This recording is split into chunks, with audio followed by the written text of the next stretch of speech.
And then, so kanina sinabi ko 'di ba na merong manager yung Django sa model. So, yung manager is sa ibang language which is SQL, kailangan mo pang kung mag-query ka, yung mag-CRUD or create, read, update, delete.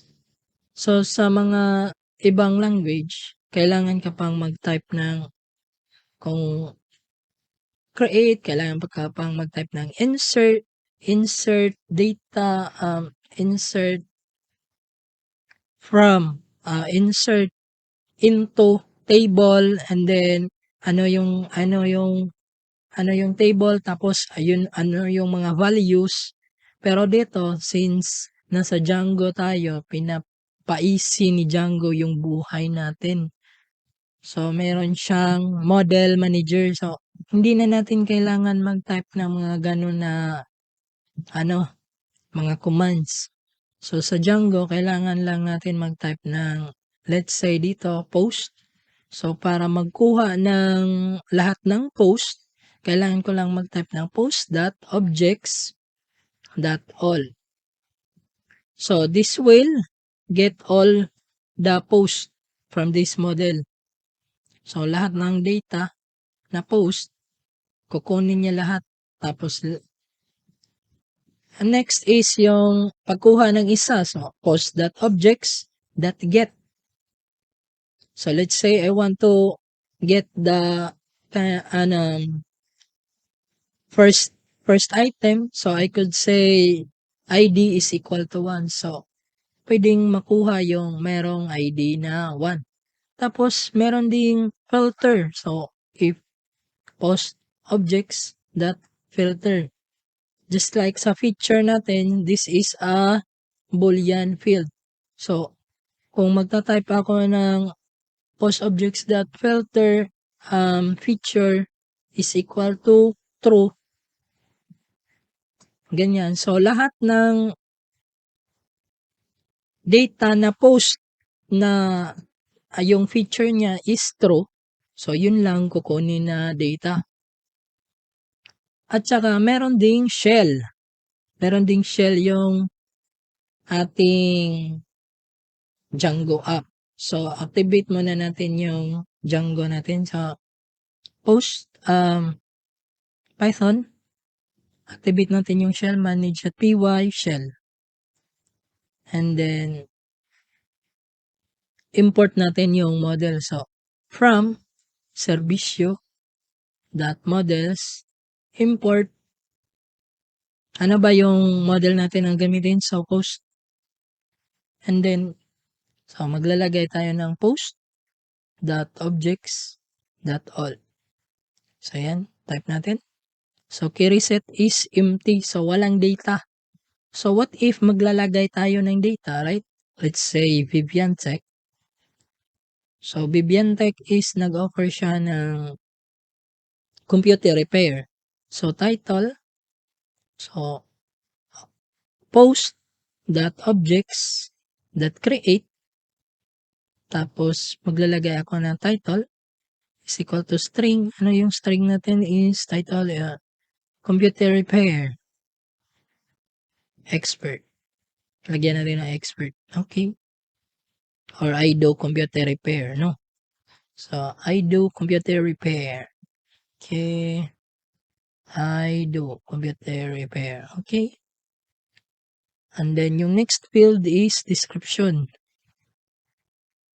So, let's just say ABC yung description natin. Tapos, yung short description is ano ba yung short description? Text field, okay? So, ABC pa rin. AB. Or just like, I am expert in this field. Tapos, ano pa ba? City. So, where I'm from. So, taga Maasin ako. And then, so, province. Since yung province namin is Southern Leyte, so I'll just type SL. And then price. So price is equal to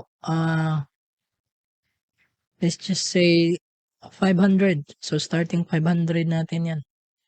And then name. So name is equal to Vivian Tech or Tech by Vivian. And then tapos feature. Okay lang yan, feature. Later na lang yan. Since meron naman naka-default na false. So, yun. So, again, let's try to, kunin yung data. So, post.objects.all. See, meron na siyang post object 1. Kita niya? So, now, let's say Vivian Tech is equal to post.objects.get ID is equal to 1. So, I want to see if Vivian Tech dot ano yung title ng Vivian Tech na object. So, I do computer repair. So, Vivian Tech dot description. Ano daw? Name is not defined. Okay. So, okay. Vivian Tech. Vivian Tech pala yung na-type ko. So, Vivian Tech dot description. So, ABC. So, what if i-edit yung description. So, offering the service to you for a fraction of a price. Ganun. And then, let's say, Vivian Tech dot save. So, magsisave siya. So, Vivian Tech dot description. Okay. So, I'm offering the service to you. So, iba na yung data natin. So, na-save yun ni Django. Gamit lang yung shell. So, yung database pala natin dito is itong SQLite. Ito yung default na SQLite ni Django. So, naka-embed siya sa ating app. Then, maglalagay pala tayo dito ng str para i-return natin yung name. Okay? Or title. So,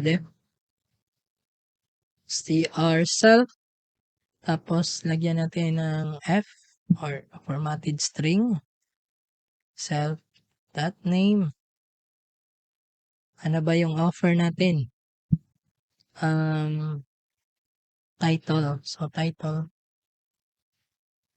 Self.type. Dapat dito yung self.title. Self.title. Tapos self.name. So, parang by self.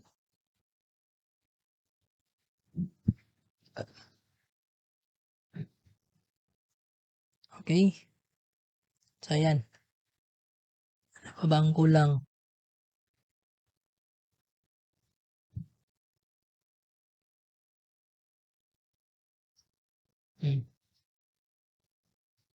Okay. So, ito yung models natin. So, exit na natin to. Exit. Okay. So, ito yung models. Recap lang natin. So, meron tayong dapat paggawa natin ng model, meron tayong make migrations. Tapos, i-migrate natin yung ating model. Tapos, gagamit tayo later on itong mga model manager. So, pag-get ng data, pag-save, nakita nyo naman yung pag-save ko dito, right? And then, so, sa pag-filter. So, ito yung model. So, next video, punta tayo sa admin side para doon tayo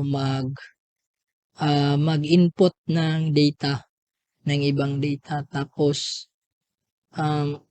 i-display natin sa ating views.